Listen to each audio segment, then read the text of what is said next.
Ќе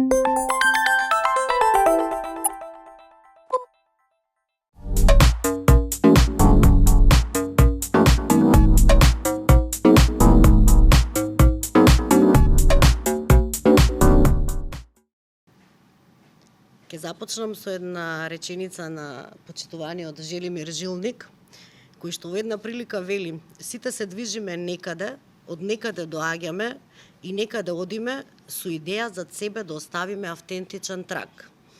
Оваа реченица ми остави впечаток затоа што токму и Астерфест, движејќи се напред 17 години, остава еден автентичен траг во сферата на и мапата на филмските фестивали во Македонија.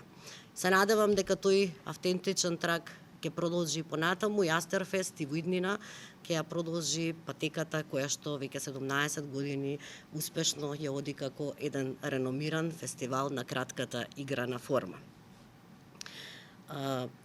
Посебно ми е чест што денес можам да бидам, така да кажам, домакин на едно големо филмско име на господинот Желимир Жилник.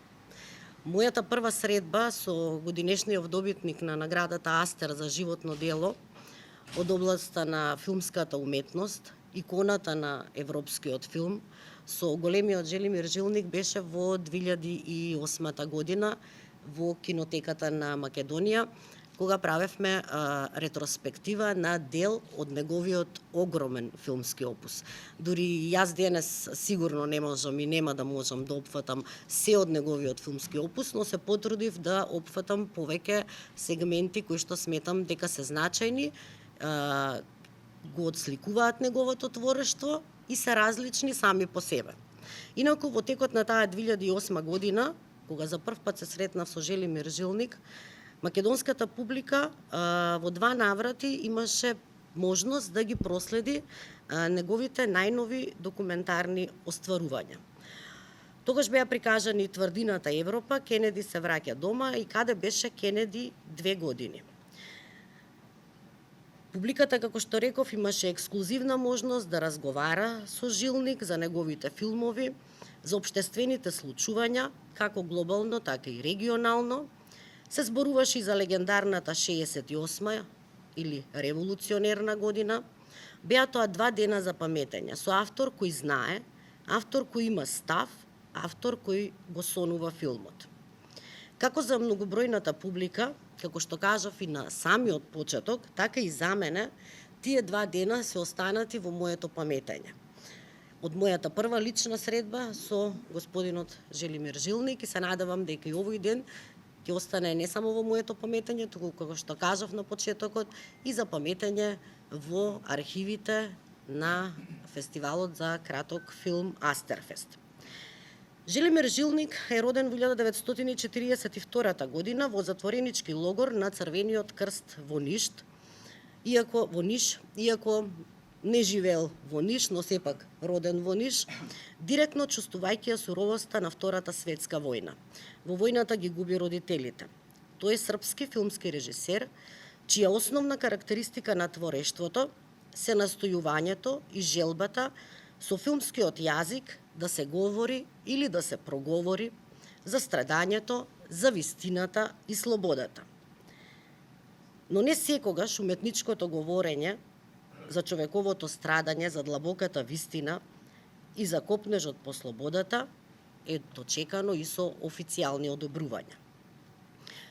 Најверојатно затоа што и човековото страдање и длабоката вистина и копнежот по слобода имаат своји опозити, кои најчесто се цврсто заштитени и официјализирани од страна на државата.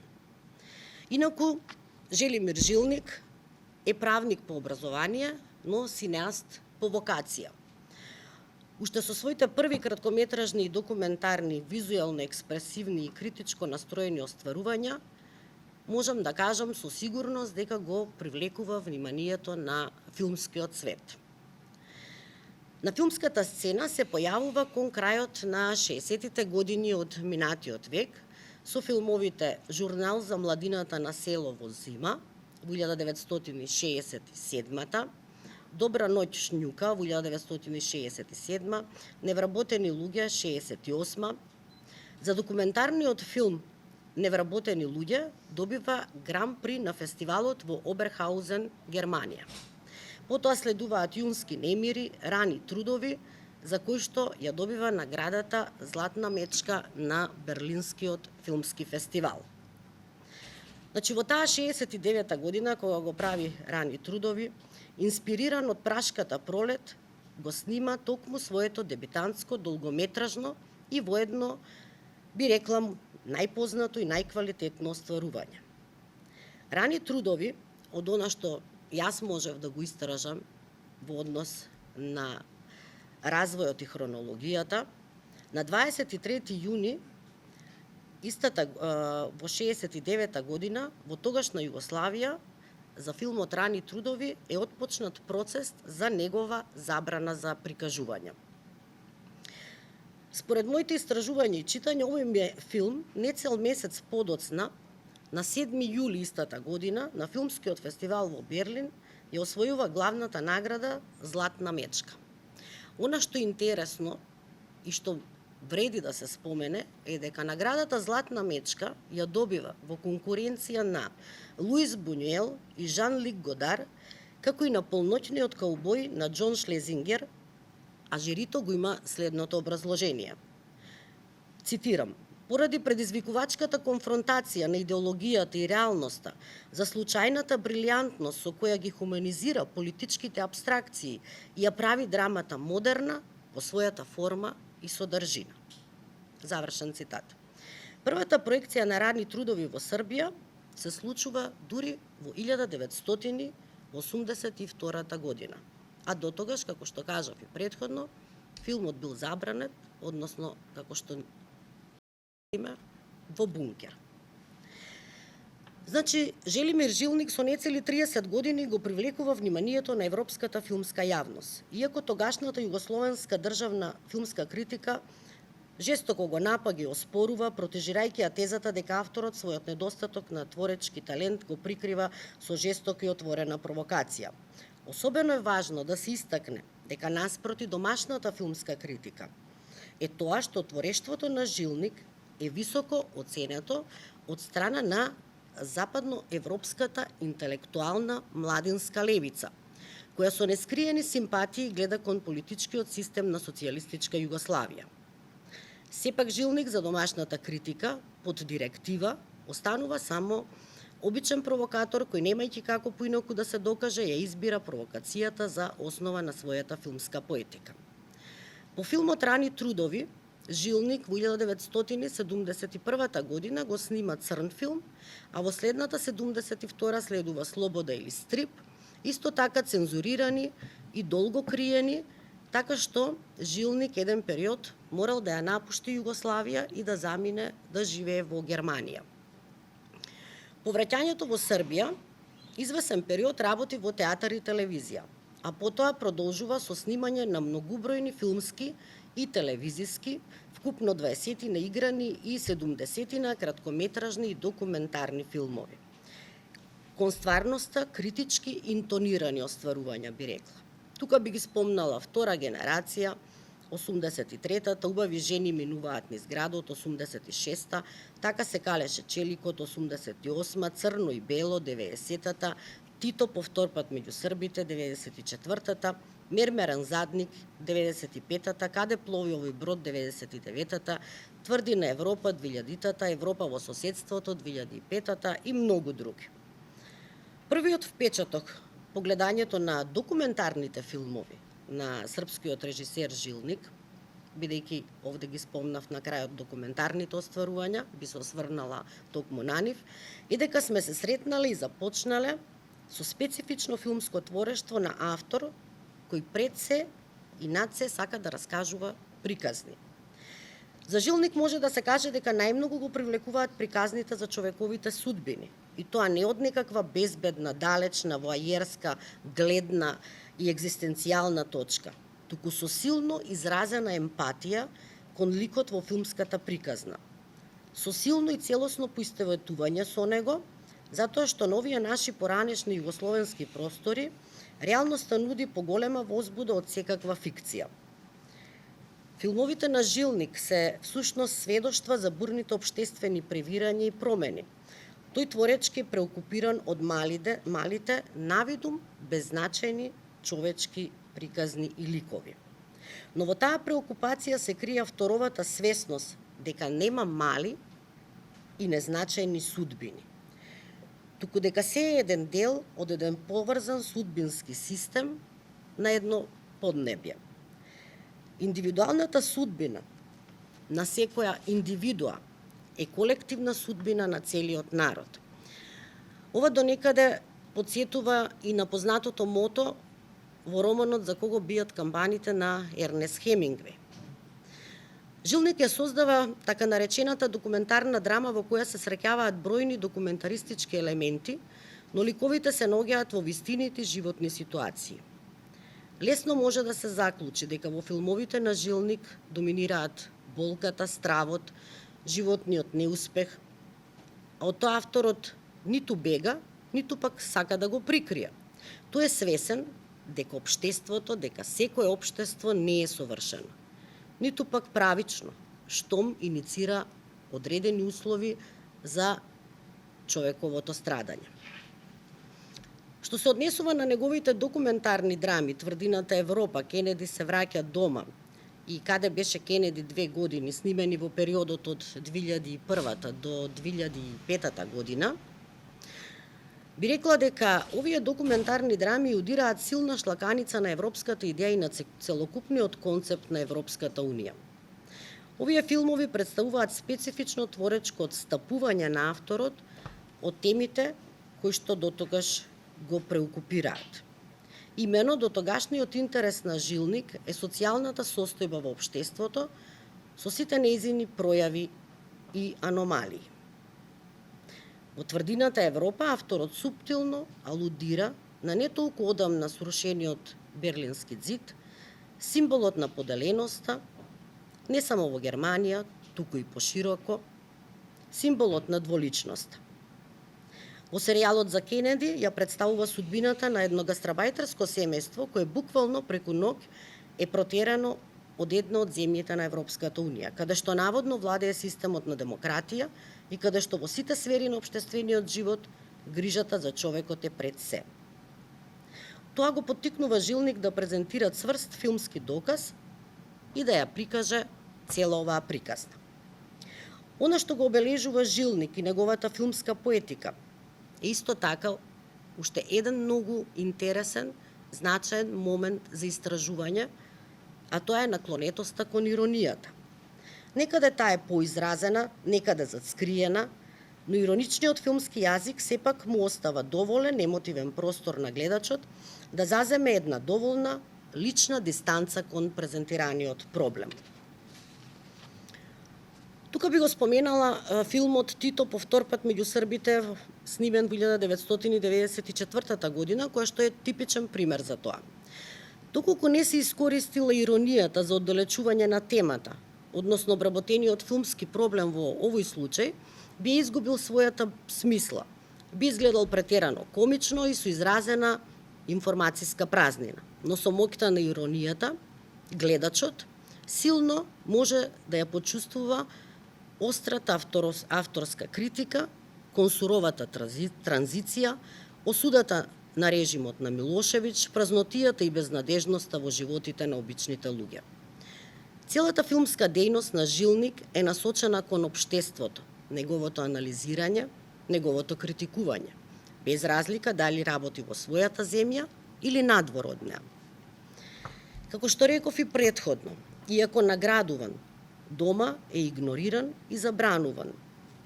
Ништо подобро не е ни надвор од татковината.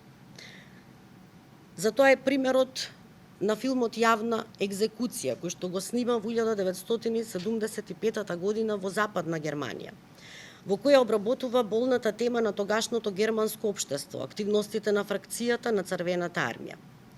Филмот доживува голем успех и успева да ја размрда од летаргичната дремка германската социјална свест.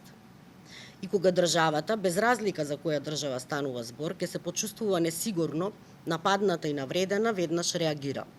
Државната германска филмска контрола го забранува филмот, префрлувајќи му на странецот жилник за тоа што се обидел да говори за теми што него не би требало да го интересираат.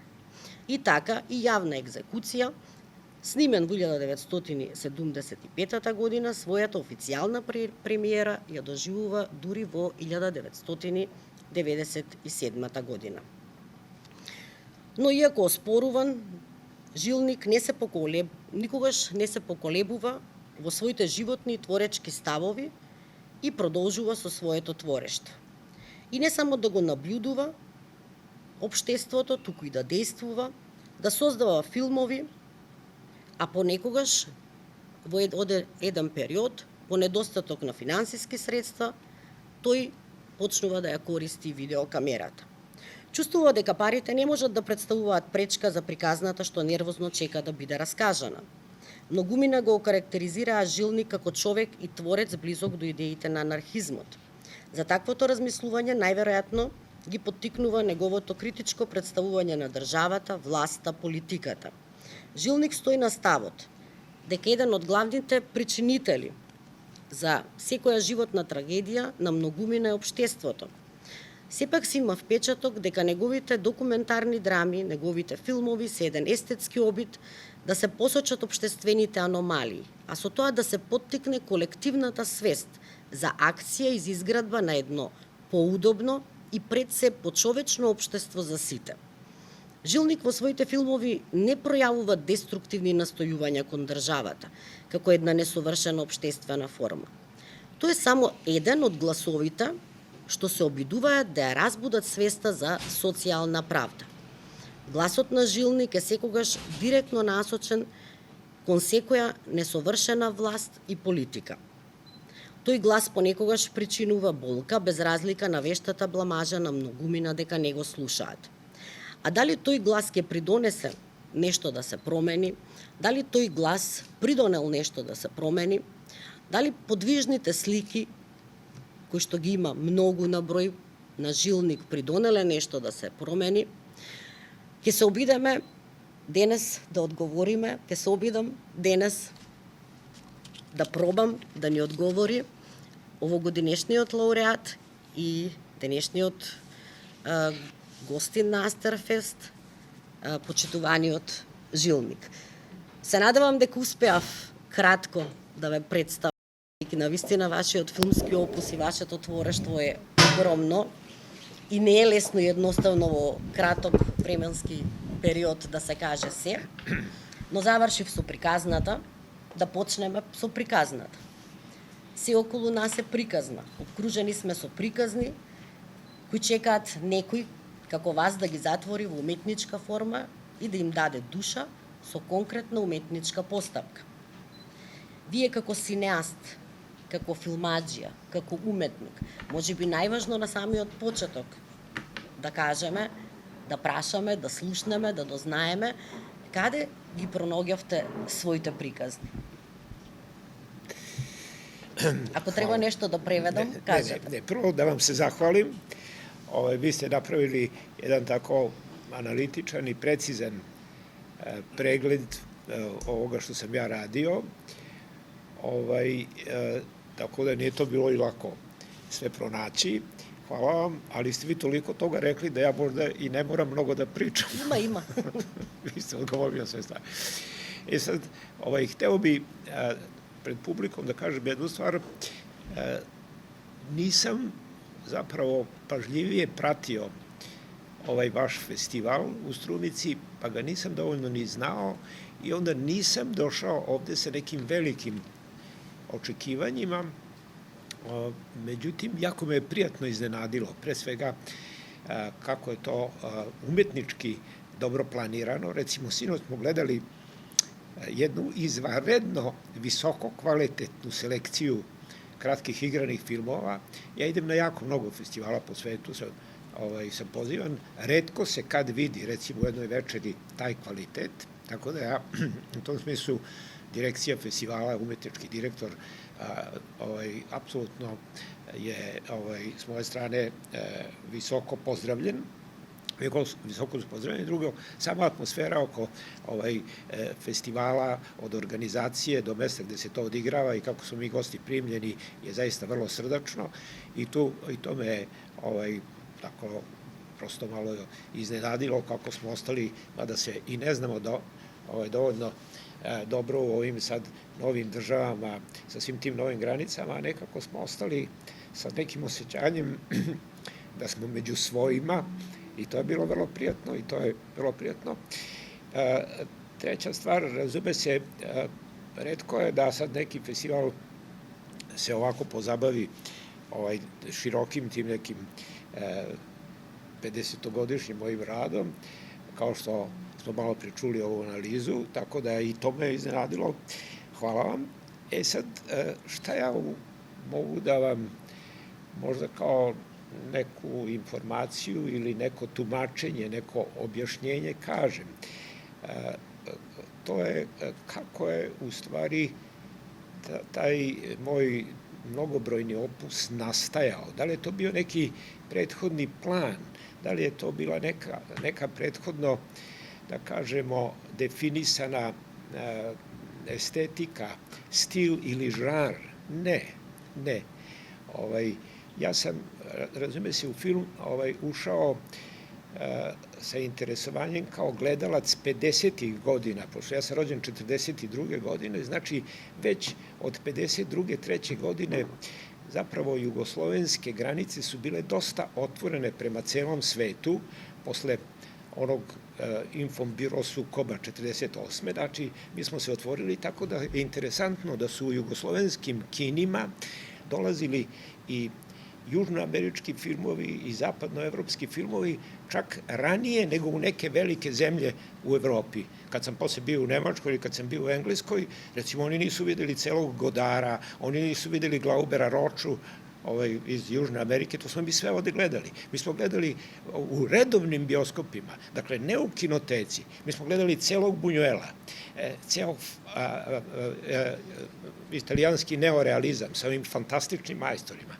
Razume se, francuske filmove, zatim smo gledali i one, da kažemo, angažovane engleske filmove o klasnoj borbi.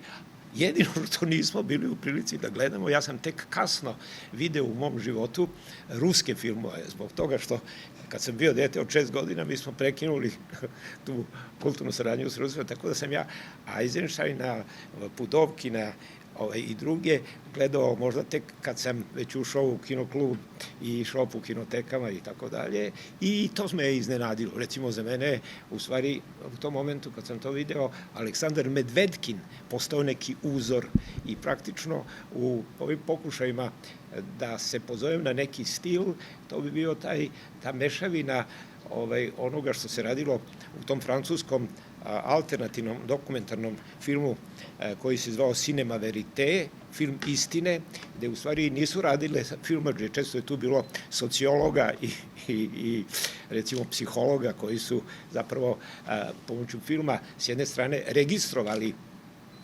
emocije, registrovali su priča, registrovali su karaktere i registrovali su da kažemo, socijalne, disproporcije koje su u društvu.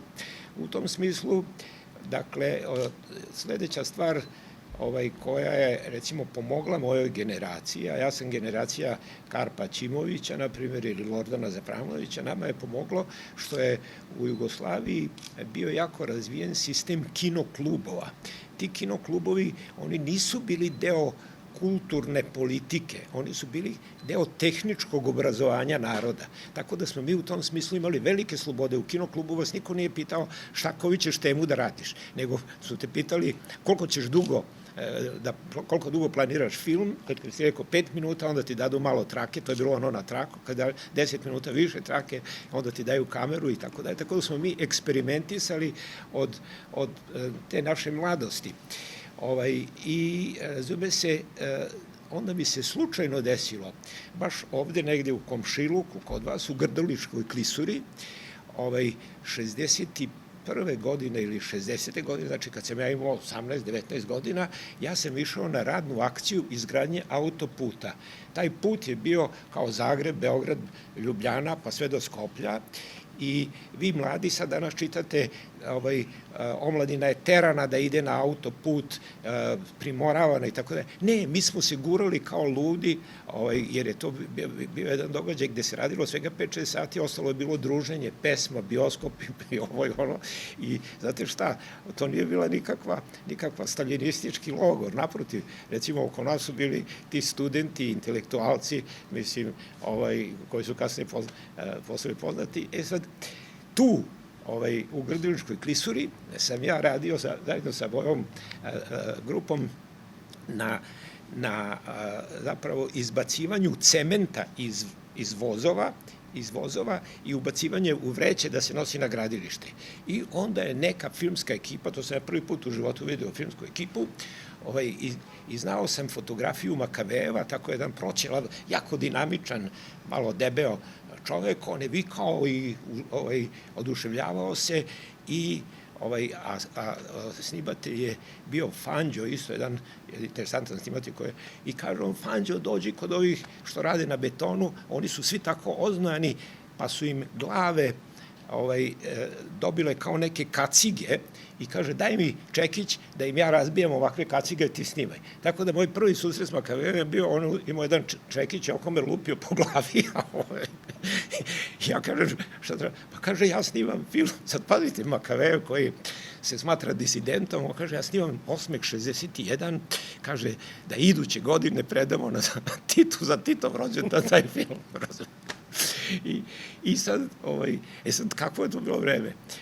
Ja se zainteresujem, rekao, nikad nisam video ove profesionalne filmske kamere, ajde nešto se raspitujem, onda sam znao neku knjižicu koju je on napisao, koja se zvala Poljubac za drugaricu Parolu i rekao, imaš tu knjigu da pročitam? I on meni kaže, ajde dođi, kaže, kad se završi ovo, dođi kod mene. Ja sam u Beogradu, na Mostaru, to je tamo, kako da vam kažem, kad se pređe onaj most od Sava centra, pa se uđe u Beograd, onda nije bio taj most. Ja kažem, pa gde si u Mostaru, koja je tvoja adresa? Pa kaže, kad vidiš cirkuska kola, tamo ja živim. Ja lutam po Mostaru, vidim cirkuska kola, više Makave, oni izađu nešto, mislim, to je bilo tako neko vreme gde ste vi imali zapravo jednu protivrečnu situaciju, jedno prilično veliko posleratno siromaštvo, jer sve je devastirano, ali s druge strane u isto vreme te promene koje su se dešavale, pogotovo posle tog sukoba sa Staljinom, gde je bilo i nekih otvaranja, gde je bilo i nekih novih mogućnosti, bioskopski repertoar je bio bogat i mene je to prosto, to je bilo fascinantno za sve nas mlade. Tu smo, dakle, prošli kroz te prve filmske informacije iz škole. Sad, razume se, meni se dopao taj cinema verite, metodologija, dopala mi se, razume se, i nešto što je bilo u italijanskom neorealizmu, to je isto bilo fascinantno, to su svi veliki reditelji, znate sami, od De Sique pa do Fellinija. Дали можеме да констатираме дека кратката форма би била секогаш попривлечна и зошто? Vidite, Бидејќи сме на еден фестивал за кратка форма. Kratka forma je bila tada obavezna ljude koji imaju ambicije da se tom umetnošću bave. I to je bilo dobro, zato što su ti veliki studiji zapravo uzimali one ljude koji su u kratkoj formi već pokazali neki svoj ukus, neko svoje znanje, neki svoj stil. Znači, vi već kad vidite, recimo, kratke filmove sad ovih velikana kao što je Žika Pavlović, on je napravio kratke filmove u stilu, svega 3-4 kratka filma, čak i amaterska, koji su u stilu posle ovih njegovih crnih tragikomedija, razumete? To je prosto neverovatno kako je to stilski isto, to je kao i kod pisaca, kad neko napravi kratku priču, on će u tom duhu verovatno da napravi roman. Tako da smo mi jednostavno, što je isto bila neka mogućnost, u svim gradovima bivše Jugoslavije je bila uvek jedna velika firma koja pravi duge filmove, i ona je radila mnogo koprodukcija, i jedna firma koja pravi kratkometražne filmove, znači u Beogradu to bila, dao se Dunav film, u Zagrebu se zvio Zagreb film, i mi smo tamo imali šanse da se javimo kao ti koji su već na amaterskom planu nešto pokazali, i tako sam ja došao do te mogućnosti napravimo ovaj svoj prvi profesionalni film. Sad, šta se meni desilo takođe kao neka inicijalna zanimljiv podsticaj. Dakle, pošto sam upoznao tog Makavele, pošto sam da se družim, kad je on radio 63. ili 4. kad je radio Ljubavni slučaj, on prosto mi je rekao, čekaj, nama treba asistent, meni treba ovaj asistent režije, ovako neki mlađi koji će da trči, da hvata satiste, dođe da radiš kao asistent režije. Sad vidite, ja sam onda shvatio kako je pravljenje dugometražnog filma, to je jedan vrlo složen poduhvat, gde ima, razume se, raznih profesija i raznih stručnjaka, ali i raznih pravila. Razumete? Ja sam shvatio da je pravljenje dugometražnog filma kao pravljenje jedne zgrade. Razumete? Znači, kao što vam za zgradu treba jedno 30-40 ljudi raznih profesija, tako je ovde. I sad, pošto smo imali ekipu iz Avale filma, Petković, jedan veliki snimatelj, je to radio, mislim, ja sam tu kao pronašao otprilike i bili su i neki materijali koji su štampani, kako ta filmska ekipa deluje kao jedan složeni mehanizam koji je dobro koordiniran.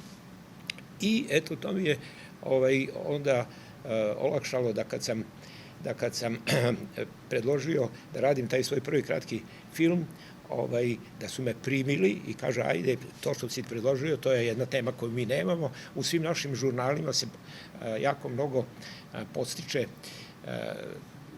da kažemo, prisutnost tih svih energija koji našu zemlju sad pretvaraju u industrijsku zemlju, a selo je potpuno zapušteno. Ajde, idite u to selo. Ali onda sam naučio i najveću lekciju koju znam do danas, a to je koja je pozicija reditelja prema običnim ljudima. Kad smo došli u to selo, bio je sneg, i mi smo došli kombijom, nismo mogli da se vratimo nazad i seljaci kažu, postavite tu da spavate. I sad seljaci kažu, dobro, ti što držiš kameru, ti si najvažniji, ti dođi u našu spavaću sobu i tvoj asistent. Ti što držiš svetlo, ti si isto važan, ti dođi u kujnu da spavaš. Ti što držiš ton, ti si razan. A pita mene, a šta ti radiš? Ja kažem, ja sam reditelj. A kaže, a koja je tvoja alatka? Preko ja nemam nikakvu alatku, kažem, ja samo imam ovu olovku. Kaže, ti idi u podrum.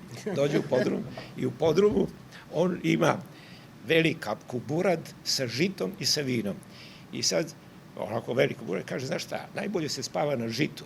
Kaže, a ovo to je bilo zima minus 10. Kaže, ja ću ti dati od krzna nešto i kaže, ti tu lezi, kaže, na žitu, jer ti ovako nisi važan.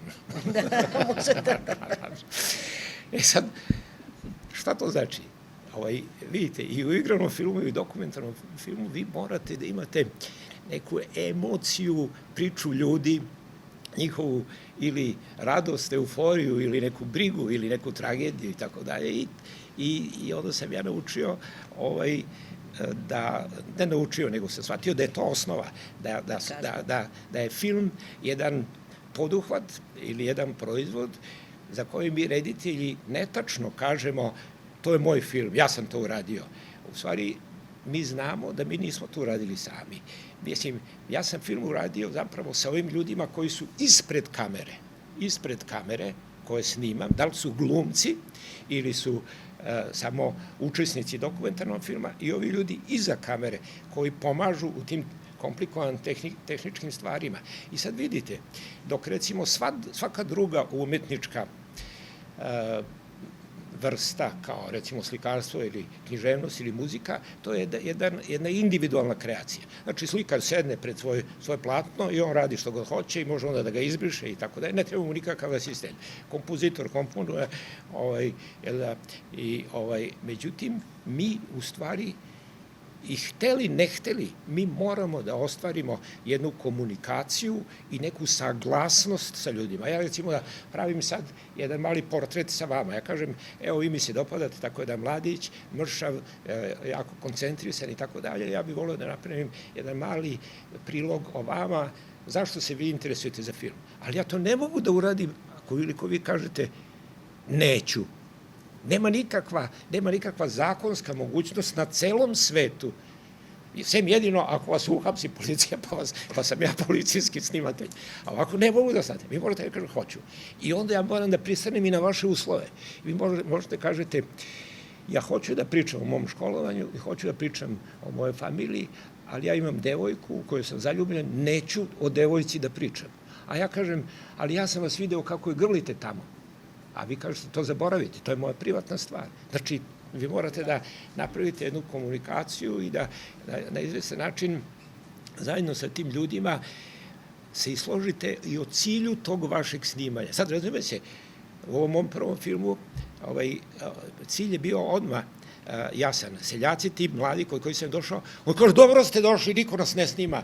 Od nas samo beže, svi kažu, vi ste primitivni, vi koljete svinje, pravite mast, a ne dižete fabrike, evo vi ste sad došli. I bili su jako raspoloženi za nas. Ili sad, ne znam, ja, kad sam snimao sve te filmove, uvek se to desi. Recimo, ja sam uopšte počeo da razmišljam o tom fenomenu gastarbeitera, kad sam u komšiluku kuće gde smo mi stanovali, jednostavno je bilo to što se nekad zvalo kao zavod za zapošljavanje i u jednom momentu ispred tog zavoda za zapošljavanje su se počeli da stvaraju ogromni redovi od po recimo 150-200 ljudi i sad mi vidimo tu su i neki strani automobili i onda čujemo da dolaze iz sindikata nemačkog komisije lekari i neki stručnjaci da proveravaju stručnost tih radnika, jer je Jugoslavija potpisala sa Nemačkom jedan sporazum o slobodnom odlasku nezaposlenih ljudi, a ovi opet Nemci ne uzimaju sve, nego imaju sad treba, ne znam ja, varilaca, pa im treba ovi koji zidaju, pa im treba ovo i ono, i onda sam ja video ono što nije nikako nas bilo u štampi, da masa tih ljudi imaju potrebu, neki imaju i neku veliku muku da reše, ostali su bez posla, fabrika je propala, zaposle, a s druge strane imaju te dileme, mnogima su roditelji ili oni sami učestvuju u Drugom светском рatu. Дали таквите моменти беа често пати инспирација за вашите приказни во филмовите? Таквите случувања кои што ги раскажувате? Da, to sam, a onda ja kad sam ja video da su me ovde zabranili film, čak mi je oduzeli socijalno osiguranje, onda sam mislio, vidim Makavejev, on je otišao u Francusku i posle njegovog filma Misterija organizma, on je otišao u Francusku, ja rekao, neću da odem u Nemačku, jer to je meni najveći fenomen. Ta Nemačka koja je izazvala Drugi svetski rat, koja je napravila pakao na zemlji, ona se sad nekako uzdiže i sa tom sramotom, a s druge strane i sa nekom spremnošću da prizna svoje greške. Mene je interesuje da vidim šta se tamo dešava. Nisam ja znao ni na što ću naići i mislim, kao što sam vam rekao, možda juče kad smo razgovarali, nisam imao nikakve veze tamo. Mada su ovi naši filmovi jako dobro u Evropi već bili priznati, jer Jugoslavija je bila ta zemlja koja je bila otvorena i prema drugim kulturama, zatim slala filmove i na televiziji i tako da nećete verovati. Recimo, u vreme tih ranih radova i šta znam, ja sam pitao filmski kritičar koliko jugoslovenskih filmova se pokazuje u vašim bioskopima. Kaže, između 12 i 22 svake godine, u kinima. Pazite, to je ogromno. Zato što su ovi naši stvarno dozvole. Drugo, koliko kratkih filmova? Oko 30 kratkometražnih filmova na televizijama se. To sve, znači, tu je bila neka atmosfera, ali nisam, ja nimao nikakve ni veze, mada razume se, vi kad imate te malo nagrade, kao sad što smo mi dobili od vas ove nagrade, onda se to malo pročuje, pa ja recimo nisam znao lično ni Fassbindera, ni Klugija, ni Wernera Herzoga, ni ovoga, recimo, šta znam, to je bio i Sibeberg i tako da, ih nisam znao lično, ali kad sam ih video u Oberhausenu, posle recimo 2 nedelje, 3, kad sam ja sa svojim prijateljem radio na opravci automobila, kad sam vidio Oberhausenu, oni mene pitaju, pa Žilnik, ti si prošle godine dobio 2 velike nagrade, je tvoj sad film? Ja kažem, nemam film. A otkud ti ovde? Sad, ja nisam mogu da kažem, moji su filmovi zabranjeni u Jugoslaviji, to niko ne bi verovao. To je kao vi da kažete, recimo, u Monaku je zabranjeno kupanje. Ne može da se uđe, da se sunčaš u Monaku. Svi bi ti rekli si lud. Jer svi kažu, pa jugoslovenska kinematografija je među najboljim u Evropi. Tako da ja njima kažem, ja sam došao da snimam filmove o gastarbeiterima. Ima naših već 700.000 ljudi. Kaže, pametna ideja, mi to ne možemo snimamo, ne znamo te vaše jezike.